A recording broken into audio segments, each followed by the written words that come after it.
네, 경북 포항 김정재 의원입니다. 공정거래위원장님께 질의드리겠습니다.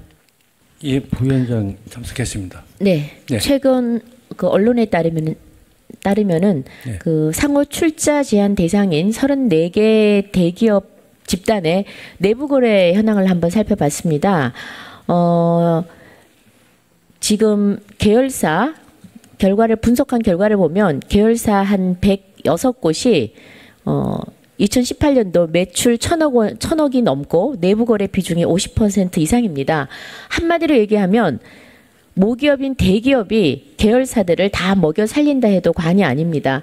삼성그룹도 17곳이 매출액 절반 이상이 내부 거래고요. 현대자동차그룹도 마찬가지입니다. 13곳이나 매출액 절반 이상이 내부 거래입니다. SK그룹도 예외가 아닙니다. 17곳이나 매출액의 절반 이상이 내부 거래입니다. 내부 거래를 통한 지금 일감 몰아주기, 이런 상황은 우리 대기업에만 한정된 게 아닙니다. 중견기업들도 마찬가지인데요. 주로 가족들을 통해서 가족과 같은 특수 관계에 있는 회사에 일감 몰아주기가 주로 편법 승계로 횡행되고 있습니다. 다 아실 겁니다. 이게 과연 공정한 사회일까요? 예, 그래서 공정위도 지금 내부 거래 그 규제에 대해서 적극적인 그 역할을 하고 있고요. 내부 거래가 전부 다 문제가 되는 건 아니고 그 중에 부당한 내부 거래만 좀 문제가 되는 겁니다. 그래서 이 내부 거래의 어떤 예, 부당한 내부 거래의 가장 핵심이 뭡니까? 가족들끼리 회사 차리고 그 회사에 소위 말해 일감 몰아주는 게 그 부당 거래 맞죠? 근데 부당 거래 아닙니까?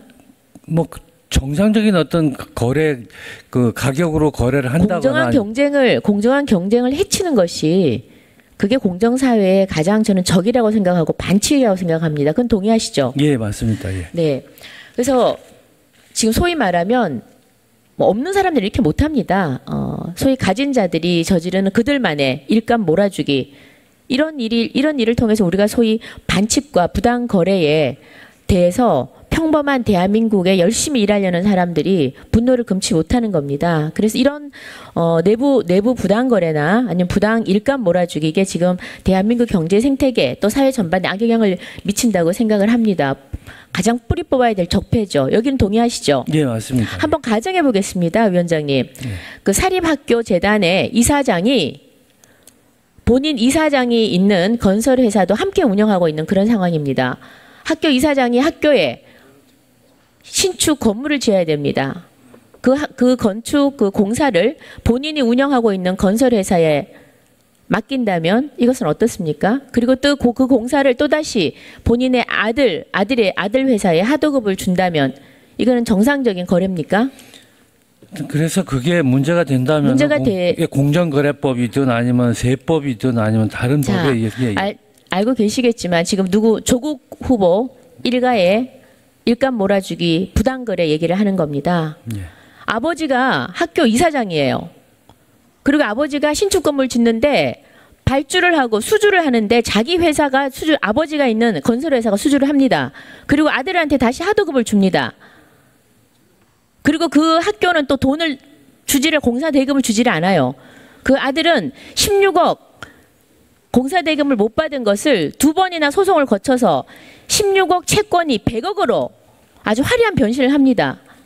채권 100억 원을 갖고 있는 거죠. 정말 평범한 사람들이 들으면 이거는 어떤 드라마도 이런 그 영화 찍는 그런 수준입니다. 정말 황당한 가족 이야기죠. 가족끼리 무슨 꿍꿍이로 이런 거래를 하고 아들한테 하도급을 주고 다시 아버지를 상대로 해서 소송을 2번이나 하고 또 이혼한 전처에게 그 채권을 넘겨주고 16억이 100억으로 갑자기 불어납니다. 상식을 가진 어떤 국민도 이해할 수 없는 그런 상황입니다. 공정거래위원장님이 이해할 수 있습니까? 대답해 보세요. 그것이 어떤 그 문제가 공정거래법상 법 적용 대상으로서 문제가 된다면 저희들이 확인해서 사실관계 확인해서 조치할 사항이겠지만요. 아직 그 단계까지 어떤 내부 거래까지 그러면 사립학교 이사장이 사립학교 이사장 상식의 수준에서요. 사립학교 이사장이 자기가 있는 건설회사의 이 공사 일단 발주하는데 그 신청을 했어도 안 되죠. 그렇게 생각 안 합니까? 이거 도덕성의 문제 아닙니까? 그래서 이렇게 그 사립학교 지금 그 사립학교 내에서 특히 학교재단 이런 관계에서 굉장히 특수 관계죠. 이런 관계에서 지금 일감 몰아주게 하는 것을 지금 금지하는 조국 비리 방지법을 제가 이번에 지금 준비하고 있습니다. 이 부분은 한번 좀 챙겨봐 주시기 바랍니다. 그다음 제가 좀 전에 말씀드린 지금 뭐 다 아시겠지만 2011년에 현대자동차가 글로비스의 일감 몰아주기로 세금을 적게 냈다며 부과한 71억 과세 처분이 부당하다 하고 현대가 국세청을 상대로 소송을 냈습니다. 국세청이 패소했죠? 알고 계십니까? 패소했습니다. 국세청장께 죄송합니다. 국세청장님. 네, 국세청장님 패소했죠? 그 부분은 파악해서 말씀드리겠습니다. 패소했습니다. 2011년에 패소했고요. 그래서 패소해서 이걸 계기로 만들어진 것이 소위 말하면 일감 몰아주기로 부당하게 얻은 이익에 대해서는 증여세를 과하겠다라고 상속세 및 증여세법을 개정을 했습니다. 굉장히 제대로 개정을 한 거죠. 그래서 적어도 부당 거래로 인한 수익에 대해서는 어떻게든지 그 이익을 환수하고 또는 과세한다라는 게 국세청의 기본 입장이라고 생각합니다. 맞습니까? 예, 2012년도에 일감 몰아주기 과세제도가 도입됐습니다. 네네. 자, 그러면 뭐 취지는 확실하고 지금 법적 취지에 따라서 다시 한번 제가 한번 그냥 상식 수준에 한번 물어보겠습니다. 지금 조국 후보의 동생이 조금 전에 말씀드렸다시피 이 학교 공사를 하고 16억의 그 공사 대금을 못 받았습니다. 그리고 못 받고 이것을 지금 공사대금을 못 받고 소송을 해서 지금 100억으로 됐는데요. 이거 지금 조국 일가에게 지금 일감 몰아주기로 저희는 판단하고 있는데 이런 부당 이익에 대해서 지금 현행 법으로 과연 증여세를 과세할 그런 명분이 있겠습니까? 좀 전에 말씀드린 지금 100억 채권이 있거든요. 2012년도에 이제 과세가 도입된 거고. 압니다. 소급 적용이 안 된다는 걸 알고 있고요. 지금 제가 뭐 소급 적용을 해서 과세를 하라는 뜻이 아닙니다. 그런 법리를 적용을 한다면 과연 이 부분도 이 부당 이익이라고 보고 증여세를 과세할 수 있겠냐는 겁니다. 먼저 이제 저희가 이제 과세를 하려면 세법에 정해진 요건에 따라서 요건에 부합되는지를 이제 검토를 해야 되기 때문에 그 부분에 대해서는 좀 사실관계를 좀 더 명확히 파악할 필요가 있고요. 그다음에 이제 일감 몰아주기 과세 요건 중에서 이제 관계 법인 간의 거래 비율, 그다음에 알겠습니다, 총장님. 지금 이미 이거는 법적으로는 그 소급 위법이 안 되기 때문에 제가 지금 도덕적 판단을 한번 물어본 겁니다. 과연 이게 지금 부당 이익인데 일감 몰아주기로 부당 이익에 해당되느냐? 또는 지금 법에 기준한다면 증여세를 부과할 만한 일이냐라고 여쭤본 거고요. 또 하나 여쭤보겠습니다. 지금 뭐 다 아시겠지만 대한민국 보통의 평범한 국민들이 가장 열받아하고 속상해하는 거는 자기 유리 지갑에 있는 월급들이 꼬박꼬박 세금으로 다 나간다는 겁니다. 반드시 납부해야 된다는 겁니다. 살아있는 한 세금은 피할 수가 없습니다. 그래서 TV 프로그램의 고액 체납자를 찾아가가지고 재산 은닉의 백태를 밝히고 얼마나 뻔뻔한지 지적하는 프로가 굉장히 인기가 있었는데요. 지금 그 고액 체납자들에 대해서 평범한 국민들은 굉장히 분노하고 있습니다.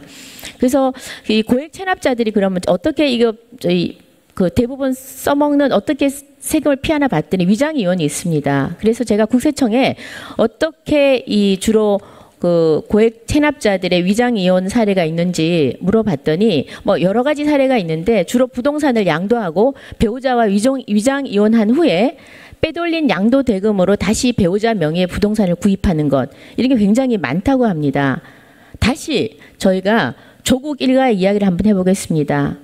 다 아시겠지만 조국의 동생은 최근까지 고액 체납자였습니다. 2015년에 3억 9,200, 약 4억, 2016년에 1억 4천만 원, 2017년에는 조국 후보가 민정수석으로 가면서 잠시 갚아줬는지 어쨌는지 잠시 사라졌다가 2018년에 다시 8,200만 원의 고액 체납자로 등장을 합니다. 그런데 지금 우리가 뭐 기본적으로 고액 체납자에게는 어떤 방식으로든지 위장 이혼을 했다.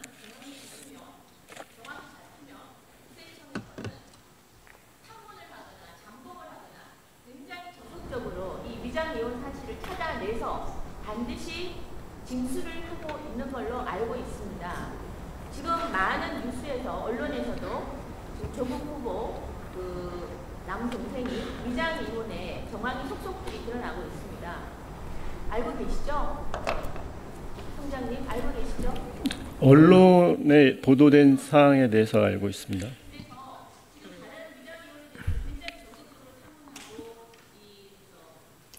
징수하는 걸로 알고 있는데 한번 해보실 생각이 없으시죠? 개별 납세자에 대한 사안이라 구체적으로 말씀드릴 수 없음을 좀 양해해 주시고요. 저희가 체납에 대해서는 국세징수법에 따라서 법에 정한 절차에 따라서 엄정하게 집행하고 있다는 점을 말씀드립니다. 예.